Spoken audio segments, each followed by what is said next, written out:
પૌરાણિક કથા અહીં યુધિષ્ઠિર, ભીમ અને એક બ્રાહ્મણની છે. એકવાર રાજાના મહેલમાં એક બ્રાહ્મણ આવ્યો. એના મોં પરથી લાગતું હતું કે ખૂબ ચિંતામાં છે. બીજું કોઈ એનું દુઃખ દૂર કરી શકે તેવું હતું નહીં, માટે બ્રાહ્મણને યુધિષ્ઠિર પાસે આવવું પડ્યું.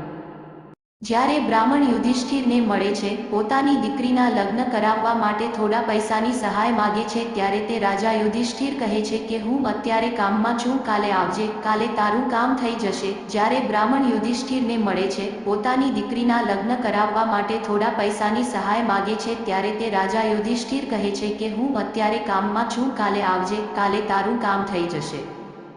આવું કીધા બાદ એ બ્રાહ્મણ કશું બોલી ના શક્યો. હવે રાજાને શું ખબર કે કાલે જ પૈસાની જરૂર છે, આટલા બધા કામ છે, ઘરની જવાબદારી છે, મહેમાનોને સાચવવાના છે, આ બધું કેમ સચવાય, માટે પૈસાની જરૂરિયાત હતી, માટે થોડી સહાય માટે મહેલ સુધી આવવું પડ્યું. બ્રાહ્મણ ઉદાસ ચહેરે મહેલની બહાર જતો હોય છે, ત્યારે ભીમ સામે મળે છે, પણ બ્રાહ્મણનું માથું નીચે જ ઝૂકેલું હતું, મોં રડમસ હતું, પણ પુરુષ હોવાના કારણે રડી પણ નહોતું શકાતું. ભીમ પણ તેની પાછળ પાછળ જાય છે અને મહેલના દરવાજે એને પૂછે છે, શું થયું બ્રાહ્મણ દેવતા, કોઈ તકલીફમાં લાગો છો? તો એ બ્રાહ્મણે કહ્યું, મારા ઘરે લગ્ન પ્રસંગ છે. ભીમ કહે, આ તો સારા સમાચાર છે, તો પછી ચહેરો ઉદાસ કેમ છે? બ્રાહ્મણ, હું રાજાને મળવા ગયો હતો, ત્યાં મેં થોડા પૈસાની સહાય માગી, પણ પૂરી વાત ના સાંભળી, એ કોઈ કામમાં હતા એટલે. ભીમ, બસ આટલી વાત, કેટલા પૈસાની જરૂર છે હું આપી દઉં, બસ. પછી પૈસા લઈ બ્રાહ્મણ તો પોતાના ઘરે ચાલ્યો જાય છે, પણ ભીમને મોટા ભાઈનું કામ ના ગમ્યું, એટલે ભીમે આખા નગરમાં ઢીંઢેરો પીટી દીધો કે રાજાએ સમયને કાબૂ કરવાની વિદ્યા શીખી લીધી છે.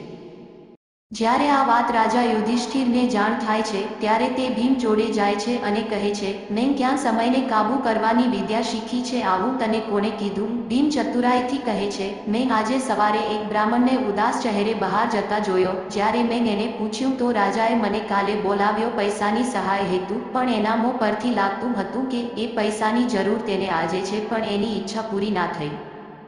મોટા ભાઈ, હું તમારું અપમાન કરવા નથી માંગતો, પણ હું તમને કહું છું કે કાલ કોણે જોઈ છે, કાલ તમને કે મને કશું થઈ જાય અને પેલા બ્રાહ્મણની કોઈ પણ પ્રકારે સહાય ના થાય, એમાં પાપ કોને લાગે? આપણાને જ લાગે ને. વાર્તા જોવા જઈએ તો સાવ નાની છે, પણ સાર ખૂબ મોટો. જીવનમાં મોટા ભાગે વ્યક્તિઓ કાલ ઉપર જ જીવતા હોય છે. શું આ યોગ્ય છે? જે વ્યક્તિ આજનું કામ કાલ ઉપર છોડે તો શું એ કાલનું કામ આવતી કાલ ઉપર ના છોડી શકે? છોડી જ શકે, પછી એનું ધીમે ધીમે પતન જ થાય છે. જે વ્યક્તિ આજનું કામ આજે કરે છે એ જીવનમાં આગળ તો વધે છે, પણ સાથે સાથે એનું માન પ્રતિષ્ઠામાં પણ વધારો થાય છે, એની પોતાની નામના વધે છે. બોધ, આજનું કામ કાલ પર છોડવાથી ભવિષ્યમાં ખૂબ મોટી પરિસ્થિતિનો સામનો કરવાનો વારો આવે છે, માટે આજે જ ચેતી જાઓ. આજમાં જીવો, આવતીકાલ કોણે જોઈ છે?